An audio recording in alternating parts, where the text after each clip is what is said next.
បាទតោះសរសេរដល់បងប្អូនទី12ទាំងអស់គ្នាថ្ងៃនេះដែរយើងនឹងមកកែមេរៀនចលន្តឆ្លាស់មួយបាទតើតងនៅនឹងផ្នែកតជាសេរីរវាងធាតុ3គឺ Air ACL តោះអញ្ចឹងយើងចាប់ផ្ដើមមើលទាំងអស់គ្នាតែម្ដងទៅលើលំហាត់របស់យើងអញ្ចឹងលំហាត់របស់យើងគេថាម៉េចគេថាប្រភពចរន្តឆ្លាស់មួយហ្នឹងគឺមាន delta Vmax វាជាតង់ស្យុងអតិបរមាស្មើនឹង150 V ក៏ដូចជា Frey កង់របស់វាគឺ50 A ហើយវាត្រូវបានភ្ជាប់នៅចន្លោះគោល A រហូតដល់គោល D បាទក៏គេឲ្យយើងគណនារេអាតង់នៃកុងដុងសិតើក៏ដូចជារេអាតង់របស់ bobin អញ្ចឹងអារេអាតង់នេះវាដូចតែបងប្អូនធ្លាប់ឃើញនៅក្នុងសាលាពេលដែលរៀនគាត់ប្រើពាក្យមួយទៀតដូចតែគ្នាតែមួយទៀតហ៎គឺអាំពេដង់អញ្ចឹងអាំពេដង់ក៏បានរេអាតង់ក៏បានដែរចំពោះគោលកុងដុងសិតើហើយនឹង bobin អញ្ចឹងគេរកអីលំហាត់យើងមានន័យថាគេចង់រកសិតសេហើយអាមួយទៀតគឺរកសិតZL អាំពេដង់ឬក៏រេអាតង់យើងតាមដោយ Z បាទ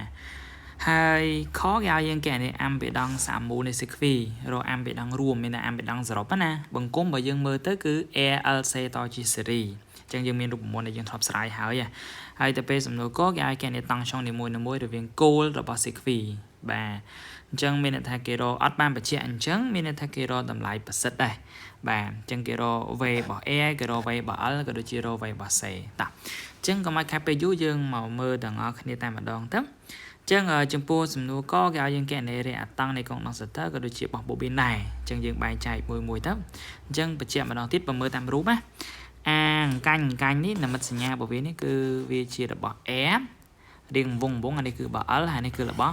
ស់ C បាទ capacity របស់យើងគឺតម្លៃ65 microfarad អញ្ចឹងចំពោះគោលនៃកុងដុងសិតើយើងមានរូបមន្តរបស់វាហើយអាំពេដង់របស់វាឬក៏រេអាតង់សិតសេរបស់យើងមិនស្មើនឹង1លើ C អូមេហ្គា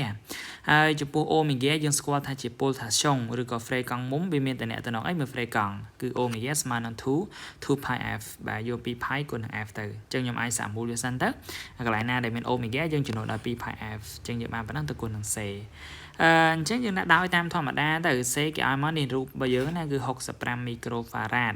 អញ្ចឹងយើងដឹងហើយមីក្រូ10សេគុណដក6អញ្ចឹងយើងបែកទៅបាន65ក៏10សេគុណដក6 Frey កង់ 50x អញ្ចឹងយើងយកវាមកជំនួសទៅ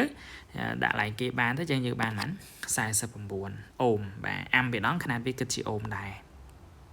ហើយមួយទៀតចំពោះគោរេអាតង់នៃ bobin អញ្ចឹងគោ bobin គឺយើងតាំងវាជា ZL អញ្ចឹង ZL របស់វាគឺស្មើនឹង L omega ហើយ omega ដូចតែមិញទេស្មើនឹង2 pi f អញ្ចឹងយើងជំនួសទៅនេះយើងបានទៅជា ZL ស្មើនឹង2 pi fl បាទអញ្ចឹងដោយនៅក្នុងដែរគឺ L យើងមានតាមរូបណានេះអង្កាញ់វងនេះអាហ្នឹងគឺជាអង្គដូចតង់អញ្ចឹងតម្លៃវា185 មីលីហង្រីមីលីស្វ័យគុណដក3អញ្ចឹងយើងបែកទៅយើងបានប៉ុន្មានអញ្ចឹង185គុណ10សេគុណដក3ហង្រីដោយសារតែ f ខ្ញុំប្រាប់នៅលើខ្ញុំមិនចាំប្រាប់ម្ដងទៀតទេអញ្ចឹងខ្ញុំយកវាមកជំនួសមកចុងបញ្ចប់នេះយើងរកឃើញតម្លៃវាគឺ ZL ស្មើនឹង58អូមបាទហើយចំពោះខសំដៅគេឲ្យយើងគេនេះអាំពេដង់សាមូលឬអាំពេដង់រួមអញ្ចឹងចំពោះអាំពេដង់នេះដែរគឺវាមានបង្គំ2បើក្នុងករណីសេរីវាមានរូបមន្តផ្សេងករណីបង្គំជាខ្នែងរូបមន្តផ្សេងបើសិនជាក្នុងករណីខ្នែងគឺយើងប្រើក្រោមតម្រង1លើ z ដែលវាស្មើនឹងឬការ៉េនៃ1លើ a ការ៉េបូកឲ្យ1លើសិតសេដកឲ្យ1លើ ZL O ការ៉េអាហ្នឹងបើសិនជាយើងសិក្សានៅក្នុងករណីតជាខ្នែងណាហ្នឹងហើយតែឥឡូវតជាសេរីតោះអញ្ចឹងតជាសេរីយើងរូបមន្តរបស់វាគឺ Z រួមស្មើនឹងឬការ៉េនៃ A ការ៉េបូកឲ្យ ZL ដកសរសេរហ្នឹងក៏សមវា O ការ៉េសួរតែយើងមានអស់ហ្នឹងមានអស់ហ្នឹងនៅរូបក៏មានដែររូបគេឲ្យមកនេះអង្កាញ់របស់ resistance គឺមែន40អូមអញ្ចឹងដូចជាអស់បាត់ហើយយើងគ្រាន់តែយកវាមកជំនួសមកបាទ A ZL សរសេរយើងយកមកជំនួសទូទាត់ទៅអានេះទូទាត់ទៅវាសល់9នេះអញ្ចឹង9លើជាការ៉េបាន81យកមកទូទាត់នេះ40លើជាការ៉េចុងបញ្ចប់យើងបញ្ចេញមកបានប៉ុន្មាន41អូមបាទអញ្ចឹងយើងចប់ខឯងគ្រាន់តែឲ្យគណនាតែប៉ុណ្្នឹងឯងទៅលើគោយើងរកតង់ឆ្លងប្រសិទ្ធរបស់វាមួយតើ v របស់ a ស្មើប៉ុន្មាន v របស់ l ស្មើប៉ុន្មាន v របស់ c ស្មើប៉ុន្មានហើយក្នុងលំហាត់ដូចជាគេឲ្យ v max មកយើងគឺជាតង់ឆ្លងអតិបរមាអញ្ចឹងដោយសារគេចង់បានតង់ឆ្លងប្រសិទ្ធនៅក្នុងករណីនេះគឺទាំងអស់គ្នាអាចទៅរកចរន្តប្រសិទ្ធឲ្យចេញសិនមកបាទរកចរន្តប្រសិទ្ធចេញហើយចាំទៅទាញរករបស់វាមួយទៅជាការស្រេចអញ្ចឹងក្នុងតំណែងយើងដឹងហើយនៅក្នុងតំណែងរវាងអតិហើយនិងប្រសិទ្ធ បើសិនជានឹកដល់ចរន្តយើងចង់បានចរន្តប្រសិទ្ធគឺវាស្មើនឹងចរន្តអតិបរមាចែកលើ2តង់ខ្ញុំក៏មិនខុសគ្នាដែរ v ក៏បាន data v ក៏បានដែរ v ប្រសិទ្ធស្មើនឹង v max នៅលើអីនៅលើលើ2ដូចតែគ្នាទេអញ្ចឹងអានេះយើងមាន v អតិបរមាចឹងនៅពេលដែលយើងចង់យក v ប្រសិទ្ធមានអីគ្រាន់តែយក v អតិចែកទៅនឹងឬ2ទៅបាទខ្ញុំចែកទៅខ្ញុំកណនីជាទូសភាទៅឃើញប៉ុណ្ណឹង 106.06 វ៉ុលបាទចឹងដោយសារតែយើងដឹងហើយថាបង្គំមិញគឺរូបមិញ ACL តជាសេរីហ្នឹងចឹងនៅក្នុងបង្គំ ACL តជាសេរីអីគេដែលស្មើគ្នាយើង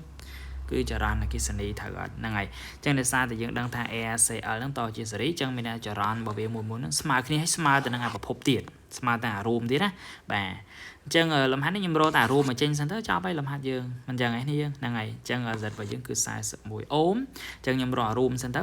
បើ I រួមវាគួរតែស្មើតង់ចុងប្រសិទ្ធរួមនៅលើឲ្យបាទ Z អាំបេដងរួមមកយើងដែរអញ្ចឹង data V នេះយើងរកឃើញនៅលើមិញហើយ Z រួមយើងរកឃើញសំណួរខអញ្ចឹងខ្ញុំកេនេះទៅឃើញ 2.59 អាំពែអញ្ចឹងដោយសារតែវាស្មើគ្នាមានអីអនុវត្តយកហ្មងទៅយើងប្រើតាមនិយមន័យបើយើងដឹងអាំបេដងវាជាផលធៀបរវាងតង់ចុងនៅលើឲ្យចរន្តតែបើយើងចង់បានតង់ចុងមិនរុញចរន្តមកខាងឆ្វេងវាទៅជាគុណនឹង Z អញ្ចឹងទាញយកហ្មងទៅអញ្ចឹងណាគោល Air វាស្មើនឹង ZR គុណនឹង I អាចចំពោះ ZR នេះដូចយើងដឹងហើយ ZR គឺស្មើនឹង Air នឹងឯងបាទ ZR គឺស្មើនឹង Air អញ្ចឹងយើងបានប៉ុណ្ណឹងទៅ ZR ស្មើ Air គឺ40គុណនឹង 2.59 យើងឃើញប៉ុណ្ណឹង 103.06 វ៉ុលហើយក៏ដូចជាចំពោះគោល L ដូចគ្នាដែរបើអាសិនជាអានេះ VR វា ZR គុណ I ចុះ VL វា ZL គុណ I ចឹងទៅចុះបើ VC ZC គុណ I ដែរទៅពួកចរន្តវាស្មើគ្នាហ្នឹងហើយអញ្ចឹងយើងធ្វើការចំនួនអានេះ58គុណ 2.59 ឃើញប៉ុណ្ណឹងទៅ150.72អានេះរក VC ទៅឃើញ49គុណនឹង 2.59 ឃើញ 126.91 វ៉ុលទៅអញ្ចឹងលំហាត់របស់យើងនេះគឺមានតែប៉ុណ្ណឹងឯងទៅលើការកណនីបង្គំជាសេរីបាទអញ្ចឹងចាំជួបគ្នានៅវីដេអូចរន្តឆ្លាស់ខាងក្រោយទៀតអរគុណច្រើនដល់គ្នាជម្រាបលាបាយបាយ